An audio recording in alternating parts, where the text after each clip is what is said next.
Welcome to Massive Beers. My name is Matt. We do irritating arm things here, beer stuff and all kinds of fun stuff. Working in the shed, finally getting this done. Done's not even a word. Work done, man. Like I started this in March of this year, and it just with a kid, new job, and everything's been crazy. But I'm hammering at it. It's actually getting cold now. You can probably hear my heater going on here, and I'm like sanding all the insulation. No, it's not sand. Yeah, I'm sanding insulation because that's what you do. I'm sanding all the drywall, the mudding that I did, and I use this fiberglass tape. And it's like I don't even know if you can see how like messed up my arm is. Like all the fiberglass insulation is coming out and just like stabbing me. It's crazy. So I figured I'd take a break and do a mystery beer. Mystery beer number 3. I was going to do these in order. These come from Cameron from Wisconsin. I was going to do them in order, but I realized I grabbed the wrong one. I'm not going back into the house, so we're doing this one. So there you go. I'm watching the Dolphins dominate. Dirty glass. We're not even going like clean glass on this sucker. And we'll see what's what. Like since I'm sanding all the mudding, there's so much dust in here. Like I've moved everything out of here. I'm actually using like 12 gauge Romex as a phone holder right now. That's actually what I'm using to hold my phone up. So there you go. That'd be a hazy.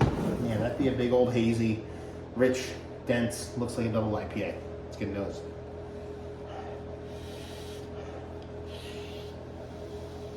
And it smells the part. You know, run the gamut fruitiness.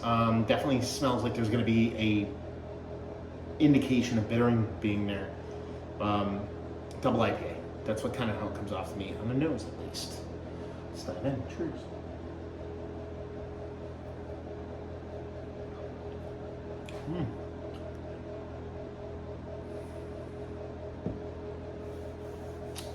So it tastes like a 7 and change IPA, so you can flirt on the edge of IPA, double IPA. Last time Cameron sent off some mystery beers, he sent me off a Hop Butcher just to see if I'd catch it. And it kind of got pretty close. I said it has that Hop Butcher-esque kind of lactose-y thing going on. Same exact thing going on here, where it's this lactose addition, even if they don't tell you on the can, in an IPA. Now, it seems like a little bit bigger, a little bit more robust. So, and they might actually like write that there's a lactose involved in here, even though it's not like milkshake level lactose. It's definitely there. Decent bittering for a New England style hazy, but nothing too kind of crazy over the top.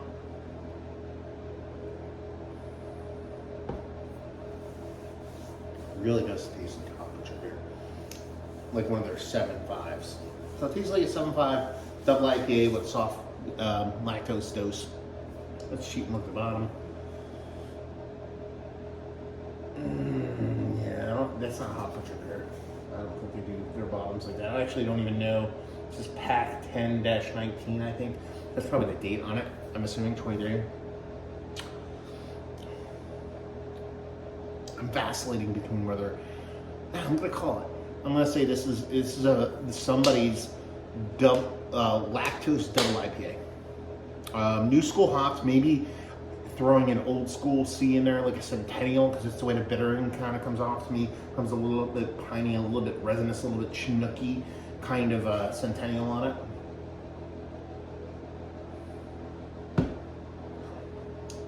Done. So we're at 7.8. Let's go 7.8%. Somebody's lactose double IPA with new school hops, but they threw a little old school C Chinook. Let's go Chinook just for the sake of saying Chinook in there. Can I just rip this? Okay, what do we have? Phase 3. Okay, this is their double IPA, Talus Citra. There you go. I keep moving off the side because that Romex piece is in front of my screen. 15 per 4 pack, canned 10/19/22. This be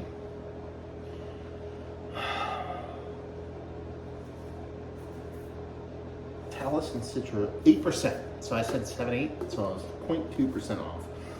There's lactose in this. This is hands down the best Phase 3 beer I've had. Phase 3 beer, we actually get some of their stuff off the shelf. Actually, a decent amount of their stuff on the shelf here lately. Seems like every time I go into a bottle shop, there'll be some Phase 3 on the shelf. Very expensive. Something like this by me would probably run into the low to mid 20s for a 4-pack, so I ain't buying them. Plus, you know, my experiences with Phase 3 have been, you know, spotty at best. So I just want to see if there's anything under the. No, there's nothing under there. But man, talk about a brewery, because they're Chicago based, right? Lake Zurich Illegals. I'm pretty sure that's Chicago. Talking about, man, mimicking very much what Hop Butcher does. It is those vibes. That bittering, like I said, it had that kind of C. Now, there's Talus and Citra. I'm not sure. Off the top of my head, I don't remember what Talus is all about. Is that bittering? But there is an old school Chinooki. Now that Hop Butcher doesn't use that old school C kind of thing going on here, that kind of is a little bit different, but that soft, like lactose dose addition, that is very much kind of like a lot of breweries do it, but you know, when I think about like kind of like the kings of that stuff, it's very much Hop Butcher. Very, very, very much so. Homage. Hey, imitation is the best form of best what do they call it? Imitation is the greatest form of flattery. So very much trying to be a Hop Butcher beer, it tastes like. But yeah, by far and away the best one, because like I said, I had like an oak aged lager that was kind of poopy, and then I had a couple of hazies there, a little bit mediocre and stuff like that. But I'm watching the Dolphins game. I think they just got to turn over. Hold on 1 second. I know, it was very riveting, entertaining. I still got my mask on from doing like shit. I didn't even realize it. Sack. Anyway, they might have got a turnover too. Anyway, so there we go. Fun mystery beer. Thank you very much, Cameron, for sending this off. Is it one of the better double IPAs I've had? I think it's very tasty. It's not Mount Rushmore status, but I do enjoy it. Phase 3, let's talk about it. Let's talk about mystery beers. Let's talk about Phase 3. Have you had a bunch of other beers? Have you had this beer? What did you think of this beer? All that stuff down there. So hopefully you guys enjoyed the mystery beer. Thank you yet again for sending it off, Cameron. If anybody else ever wants to send mystery beers off, you're more than welcome to write me on the social medias and reach out. Hope to see you next time. Cheers, though.